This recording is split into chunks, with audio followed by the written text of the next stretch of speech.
On April 1st, 2025, the world was stunned by news that Val Kilmer had died at age 65. Given the date, many assumed it was a cruel April Fool's joke. But it wasn't. The star of Top Gun and Batman Forever passed away peacefully in Los Angeles, surrounded by family. The official cause of death was pneumonia. For a man who had previously survived throat cancer, this sudden turn felt almost surreal. Kilmer had once beaten the odds, facing down a brutal illness and emerging with his life intact, though at the cost of his voice and public presence. Now, something as common as pneumonia had claimed the life of a man who had seemingly already stared death in the face and won. Before we dive deeper into this incredible story, don't forget to hit that like button and subscribe to the channel. We've got more powerful stories like this coming your way, and your support helps us keep them alive. Kilmer's early life had all the makings of a movie script.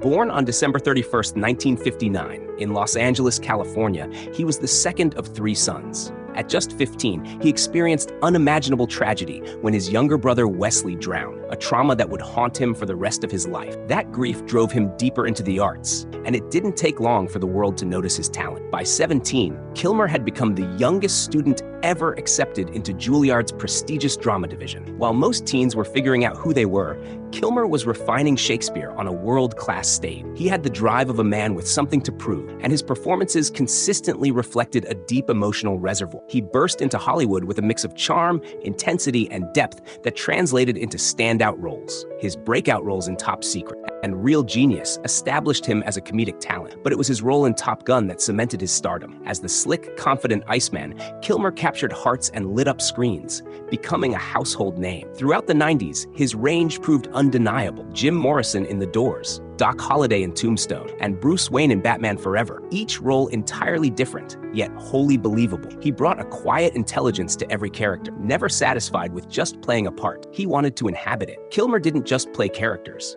He became them. His performance as Doc Holliday remains one of the most iconic portrayals in Western cinema. With the unforgettable line, "I'm your Huckleberry," he delivered a swagger and sorrow that turned a side character into the soul of the movie. By the mid-90s, Kilmer was among Hollywood's top-paid stars, earning millions per film and enjoying a lifestyle to match. He dated celebrities like Cher and Cindy Crawford, and was as likely to be found in an art gallery as on a red carpet. He was enigmatic, often quoting poetry in interviews, and fiercely protective of his privacy, which only added to his mystique. But behind the scenes, cracks began to form. Kilmer's intense commitment to his roles earned him a reputation for being difficult on set. Directors and co-stars frequently clashed with him, and stories from productions like The Island of Dr. Moreau became legendary for their chaos. The director of Batman Forever, Joel Schumacher, once described Kilmer as childish and impossible. On The Island of Dr. Moreau, he reportedly argued with Marlon Brando, refused direction, and contributed to a toxic on-set environment that led to multiple crew walkouts. Hollywood was listening, and the offers began to dry up. Even as he continued to deliver compelling performances,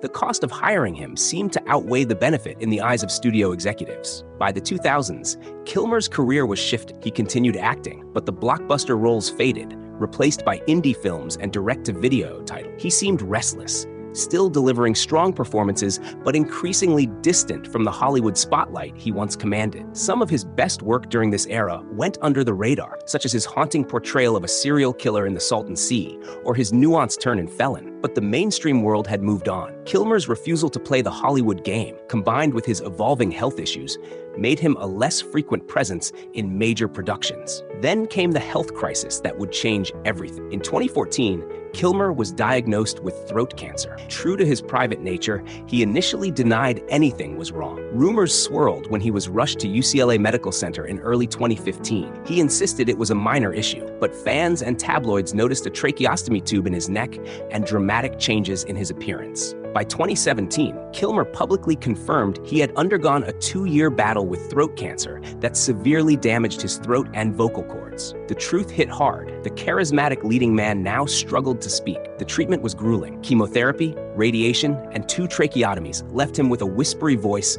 and reliant on a feeding tube. He could no longer speak without assistance. It was a devastating blow for a man whose voice had been one of his most powerful tools. His once commanding presence was now marked by a physical fragility that shocked those who remembered his energetic performances. Yet even in this vulnerable state, Kilmer maintained a defiant sense of humor. He would joke about being a talking mime or tell friends that he was becoming a better listener. Adding another layer of complexity was Kilmer's faith. As a lifelong Christian Scientist, he was initially hesitant to seek traditional medical treatment, relying instead on prayer. While he ultimately underwent conventional treatment, the delay may have allowed the cancer to progress. This aspect of his journey drew both criticism and admiration. Some viewed it as reckless, others as deeply principled. In interviews, he would later speak about how he believed prayer had healed him, even if medical intervention played a role. He saw no conflict in acknowledging both. After his remission, Kilmer largely retreated from public life. He moved to a ranch in New Mexico, far from the Hollywood scene, and began focusing on painting and writing. He founded an artist collective, Camp Kilmer, which became a creative outlet and a way to stay connected to others in a new,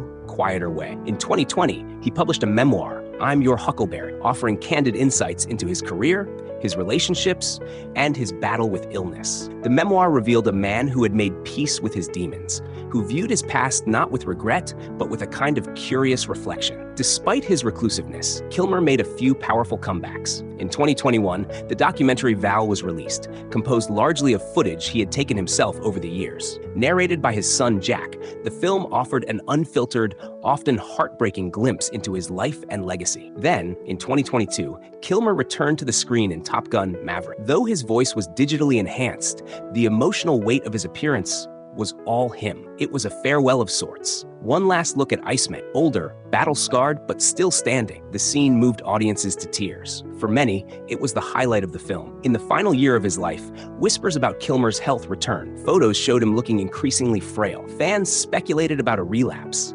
Conspiracy theories and premature obituaries circulated on social media, only to be debunked. So when news of his death broke on April 1st, 2025, many dismissed it as another hoax. It wasn't. Confirmation from the New York Times and his daughter Mercedes soon put the rumors to rest. Kilmer had died from pneumonia, a reminder of how vulnerable he remained despite having beaten cancer. The date only added to the confusion. It felt like a final bitter joke that no one wanted to believe. Tributes flooded in. Director Michael Mann praised Kilmer as a brilliant actor. Former Flame Cher posted an emotional tribute, calling him funny, challenging, and courageous. Josh Brolin, who had once worked with Kilmer, simply wrote, "See ya, pal. I'm gonna miss you." Fans took to social media in droves, sharing clips, quotes, and memories. R.I.P. Val Kilmer trended globally. For many, it felt like losing a piece of their youth. His characters had helped define a generation of filmgoers, and now those characters felt a little lonelier. His death wasn't just the end of a Hollywood story, it was the closing chapter of a deeply human saga. Kilmer's legacy isn't just about the roles he played, it's about resilience in the face of overwhelming adversity, about choosing to create when the world expected him to disappear, about finding a new voice when his old one was lost. He turned personal tragedy into art,